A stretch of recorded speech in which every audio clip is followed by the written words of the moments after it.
Cinderella. You probably know Cinderella the way Disney told it. A gentle young woman living under the cruelty of her stepmother and two jealous stepsisters. She's forced to clean, cook, and serve while dreaming of a better life. When the royal palace announces a grand ball, Cinderella is told she can't go, but with the help of her fairy godmother, she's transformed. Beautiful dress, glass slippers, pumpkin carriage, and all. She attends the ball, dances with the prince, and flees at midnight when the magic wears off, leaving behind a single glass slipper. The prince searches far and wide until he finds her, and they live happily ever after. It's a classic story, one of kindness, magic, and justice, but that's not how the tale originally ended. In the Grimm brothers' Aschenputtel, there is no fairy godmother. Instead, Cinderella prays at her mother's grave under a tree. She cries so often that the tree becomes magical, and birds living in its branches bring her the dress and shoes she needs to go to the ball. There are 3 balls, not just one. Each night, she appears in a different gown, and each time she escapes the prince. He becomes obsessed and finally lays a trap with tar on the stairs to catch her slipper, the glass slipper. In the original, it might have been made of fur or gold, depending on the version. Not glass. When the prince goes around trying the slipper on every girl, the stepsisters are so desperate to fit it that one cuts off her toes and the other slices off part of her heel to make it fit. In both cases, the prince is fooled until the birds from the tree warn him by singing about the blood in the shoe. Cinderella eventually tries on the slipper, and it fits perfectly. At the wedding, the stepsisters try to win her favor again by acting like they were never cruel to her. They walk beside her as part of the royal procession, one on her right side, the other on her left, hoping to impress the prince and become part of palace life. But as punishment, the birds peck out both of their eyes, leaving them blind for the rest of their lives. There's no forgiveness, no redemption arc, just revenge and harsh justice. Mulan. In the Will-No version, it's a brave young woman who disguises herself as a man to save her aging father from going to war. She joins the army in secret, trains, and eventually proves herself in battle. She stops the invading Huns, saves the emperor, and restores honor to her family. She's welcomed home as a hero and offered a place by the prince's side. But that's not how the tale originally went. In the original Chinese ballad, The Ballad of Mulan, there's no talking dragon, no love story, and no comedic sidekicks. Mulan's father is still called to war, but there's no magical transformation, just quiet determination. She puts on his armor, takes his sword, and joins the army disguised as a man. She fights on the front lines for 12 years, earning the respect of her fellow soldiers and rising through the ranks. No one knows her secret until after the war ends. When the emperor offers her a high-ranking government post, Mulan declines. She asks only for a fast horse to take her home. There, she removes her armor and reveals her true identity. Her comrades are shocked, but no one mocks her, because she had stood among them, bled beside them, and led them. Mulan returns home to find her father dead and her mother remarried.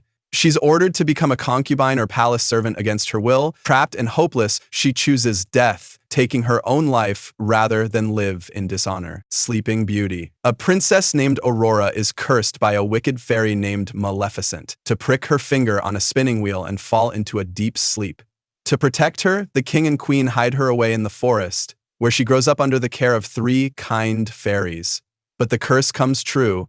Aurora falls into an enchanted sleep, only to be awakened by a prince's true love's kiss. They defeat Maleficent, restore peace, and live happily ever after. But the original story was far more disturbing. In the 17th century Italian version, written by Giambattista Basile, the tale is called Sun, Moon, and Talia. And it's not a story of true love's kiss, it's a story of fate, violence, and survival. Talia is a nobleman's daughter. At her birth, wise men predict she will be harmed by a splinter of flax. Her father bans all flax from their home, but one day, as a young woman, Talia finds an old woman spinning in the palace. She pricks her finger on the spindle and collapses, appearing dead. Instead of burying her, her father places her body on a velvet throne in one of his country estates, then abandons the palace in grief. Years pass. One day, a king hunting in the woods stumbles upon the abandoned man. He enters, finds Talia's lifeless body, and assaults her while she's unconscious. He leaves her there, still asleep, and returns to his own kingdom, thinking nothing more of it. Talia remains unconscious, but becomes pregnant from the encounter. 9 months later, she gives birth to twins, a boy and a girl, sun and moon. They are cared for by unseen forces, sometimes described as fairies or magical attendants. One day, one of the babies sucks on Talia's finger and pulls out the flax splinter. She wakes up, not to a kiss or a prince, but to find herself a mother of two, with no memory of how or why. Later, the king returns and finds her awake. They talk and he confesses everything. Shockingly, they begin a relationship. But the king is already married. When the queen finds out about Talia and the twins, she plots revenge. She orders the cook to kill the children and serve them to the king at dinner. But the cook, horrified, hides the children and cooks lamb instead. Then the queen tries to burn Talia alive at the stake. At the last minute, the king arrives, stops the execution, and has the queen burned alive instead. The cook reveals that the children are safe, Talia marries the king, and the story ends with a disturbing line: "Those who have luck in life are often blessed, even while sleeping." Rapunzel from Disney's Tangled, a lost princess with magical hair, locked in a tower by Mother Gothel. A thief named Flynn Rider finds her, and together they escape, uncover her royal identity, and defeat her captor. In the end, Rapunzel is reunited with her family and finds both freedom and love. Cool story. But in the Brothers Grimm version, Rapunzel's parents aren't royalty, they're commoners. Her mother, pregnant and craving a plant called Rapunzel, begs her husband to steal it from the garden of a powerful sorceress. He gets caught and, to avoid punishment, agrees to give the sorceress their unborn child. The baby is taken at birth and named Rapunzel. When she turns 12, the sorceress locks her away in a tower with no doors or stairs, just a single window. To visit, the sorceress climbs up using Rapunzel's long golden hair. Years pass, and a prince hears Rapunzel singing from the tower. He watches the sorceress visit and copies her method, calling up to Rapunzel to let down her hair. They meet in secret many times. Eventually, Rapunzel becomes pregnant, though she doesn't understand what's happening. She innocently asks the sorceress why her clothes are getting tight, and that's how the secret is revealed. In rage, the sorceress cuts off Rapunzel's hair and casts her out into the wilderness. When the prince returns, he's tricked. The sorceress drops the cut hair from the window and he climbs up thinking Rapunzel is there. Instead, he finds the sorceress. In despair, he leaps from the tower and lands in thorns which blind him. He wanders blind for years. Rapunzel gives birth to twins, alone in the wild. Eventually, they reunite. She recognizes him by touch, and her tears of joy restore his sight. They return to his kingdom together. Little Mermaid. A mermaid named Ariel, who dreams of life on land and falls in love with a human prince. She trades her voice for legs, faces danger, and in the end, defeats the sea witch and finds love. It's a story about chasing dreams and finding your place, but the original tale was much darker. In Hans Christian Andersen's version, the Little Mermaid has no name. She lives in a strict underwater kingdom where mermaids are allowed to surface only when they turn 15. When her time comes, she rises and sees a young prince on a ship and immediately falls in love. She saves him from drowning in a storm, but he never knows it was her. Desperate to become human and win his love, she visits a sea witch, but the deal is brutal. She gives up her voice, not by magic, but by having her tongue cut out. In return, she's given legs, but there's a cost. Every step feels like walking on knives, and she will never be able to return to the sea. Worse still, if the prince marries someone else, she will die and dissolve into sea foam. She goes to the surface, silent and suffering. She dances for the prince, even with pain in every step. But in the end, he marries a princess from another kingdom, not her. The sea witch offers a way out. If she kills the prince and lets his blood fall on her feet, she can become a mermaid again. But she refuses. At dawn, heartbroken, she throws herself into the sea and becomes foam. But Andersen gives her one final twist. Instead of vanishing forever, she becomes a daughter of the air, a spirit who can earn a soul through good deeds over centuries. Beauty and the Beast. The earliest version of the story comes from the 18th century, written by Gabrielle Suzanne de Villeneuve in 1740 and later simplified by Jean-Marie Le Prince de Beaumont in 1756.